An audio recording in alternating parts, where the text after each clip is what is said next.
I wanted to show you a little bit about my electric guitars and my pedal board setup. And a lot of the videos that I found were actually on YouTube on how to set up pedal boards and how to play electric guitar and all that stuff. And so I thought I would just add to the mix, sort of add my take on pedal boards, add my take on just how to play electric guitar and all that stuff. So this is my 1959 Epiphone Korina Flying V, 2 humbucker pickups, and really sweet. But you know, I've always wanted a Flying V guitar, so it's well worth it. Yeah, so I've been working on it a lot to get the right sound out of it.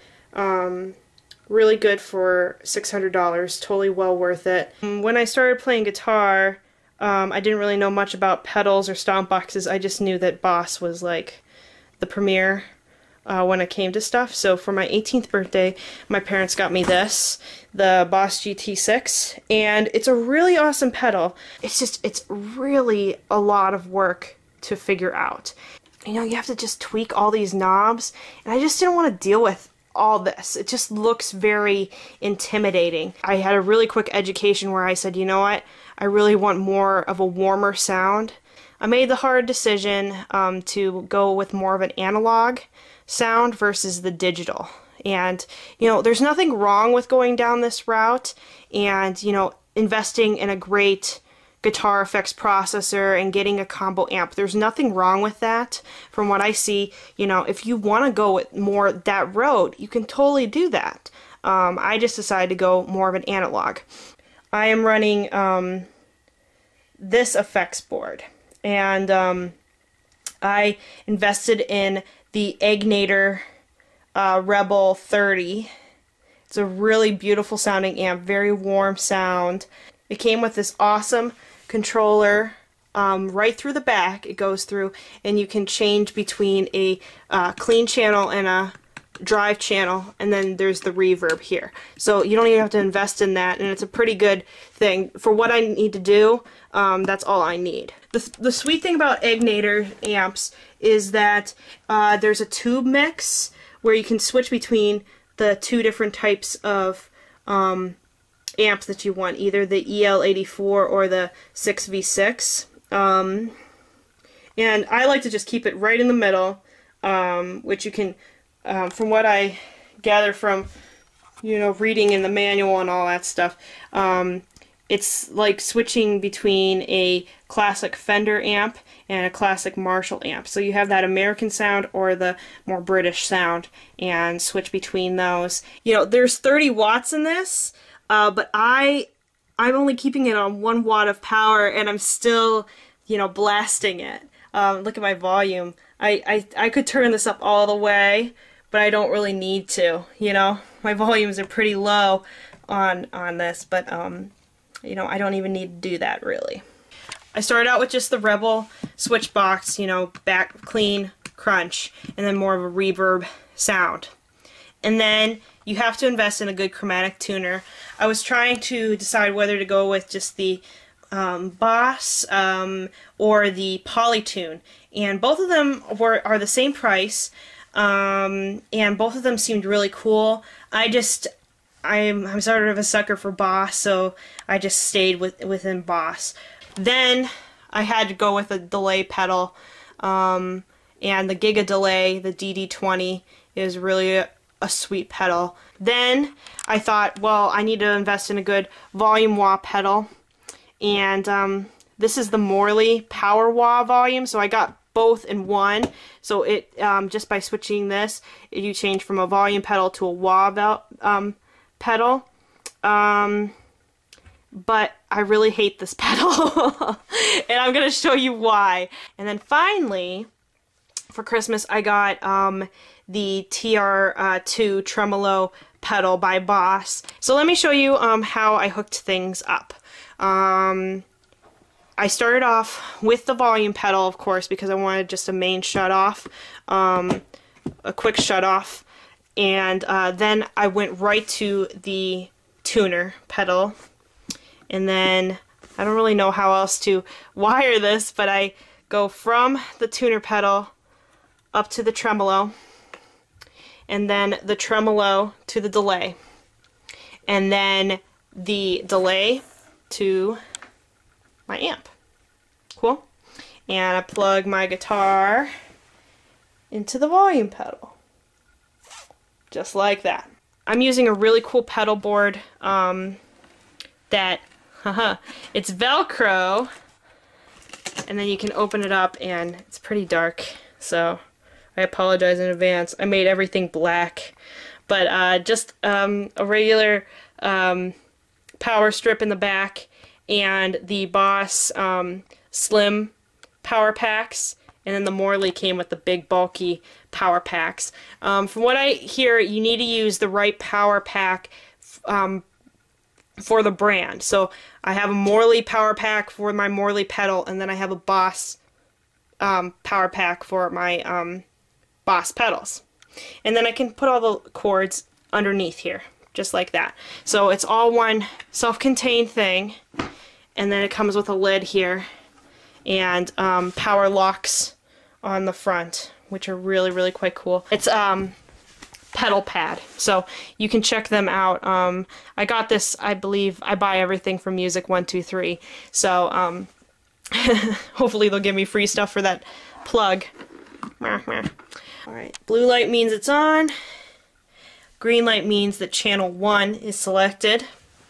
And if you go here, red light on. Red light on means channel 2 is selected. And it means your drive pedal is on. And reverb is the yellow, meaning your reverb is on. I need to turn on my pedal. And I like how this has actually a side switch here. So I can actually just go like that. Lights are on. Pretty. Personally, I don't have a tap for my Gigadelay. I like to keep the lights on so I can see.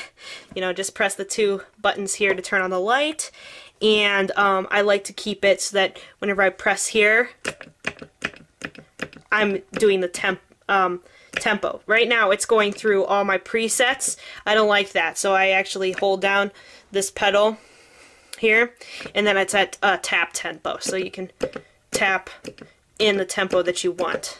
And then this will turn the pedal on and off, so I just turned it off. Lights off, light on, it's on. You know, this one controls this one controls this one. I hope I did that right. So anyway, I like to keep mine more at 2 or 3 because really there's a lot of power there, and then you have your tone knob down here. I just sort of feel it wherever it needs to be. Let's see if we're tuned.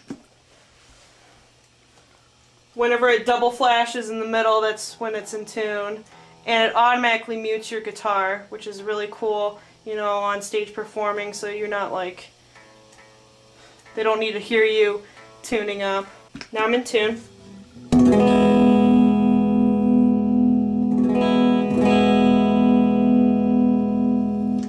Let me show you why I hate this power wah pedal. There's a boost, volume boost button. I have never used that. I keep it all the way down because you have this nonsense that goes on whenever you switch between volume and wah. Isn't that awful? Absolutely terrible. I emailed a Morley representative, the Morley tech, as it were, and I explained the issue, and I said, well, is this with all of your pedals, or is this just an issue with this particular pedal? And he said, yeah, some people have said that they've had this problem with this pedal, where it hisses like this, and he said, what I need to do is play over it. And I was like, well, you know, what if I start a song with it? Like, even if I turn my volume down, it still makes that awful clicking noise. I know I really wanted a wah, but not at the sake of my sound like this. That's just awful. Now, the only thing that I can't fix, and maybe you out there in YouTube land can help me, but I don't understand why the Egnater is buzzing like this. When I turn down my tone to 0, I don't have it. But if I turn it up, I don't know. There's the DD20. I have it set at 136 beats per minute. Most songs I have are in beats in, that I play with the worship band are in beats per minute. And we play with a click track in our inner ears, so I'll be following them and I'll be clicking along with the click track to get the right amount. Sometimes I like to use the presets, which are basically written in here, so I can use this to select one. This is the dotted eighth. I use that most of the time. I hear that most people do. You can use the tempo button to switch through the different types of notes, but personally the dotted eighth sounds the best. I've heard of other people, they use 2 delay pedals, more of a U2 sound, where you have a delay on a delay. I don't really need that much. There's different modes. I usually just keep it on the standard. There's standard, analog, tape, warp, and twist on this side. I don't really use warp or twist. I don't really see how you could use it. It sort of gets out of control.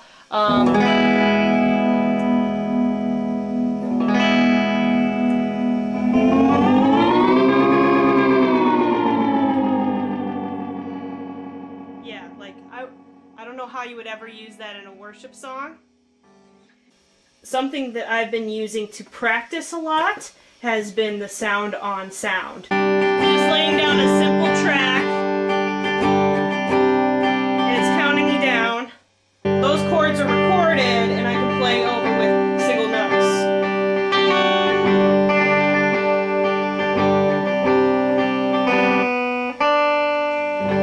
But you have to time it out perfectly, or else you'll end up with a space like that in between. Really quite cool, and then you just hit off to turn it off. For the tremolo, I have these particular settings. I have the rate and the depth at 2 o'clock, and I have it completely to the triangle wave. So we'll just play around with it and give you a taste of what it sounds like. Just really classic surf rock sounds. But this is the square wave. So it's still tremolo, but it's a completely different type of wave. It's almost like a 1 2 3 4 1 2 3 4 1 2 3 4 versus 1 2 3 1 2 3 1 2 3 1 2 3. If that makes any sense. And then there's the rate. You can really slow it down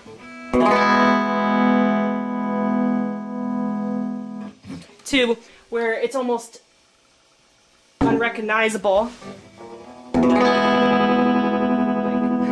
Seizure happening. So I just like to give it a little bit more of a taste than just the typical, so that's why I put it at 2 o'clock there. Feel free to comment, let me know, you know, I brought up some of the problems that I was having. If you have any solutions, please let me know. If you just like these pedals and want more information about them, majority of them are on Boss's website. See you next week.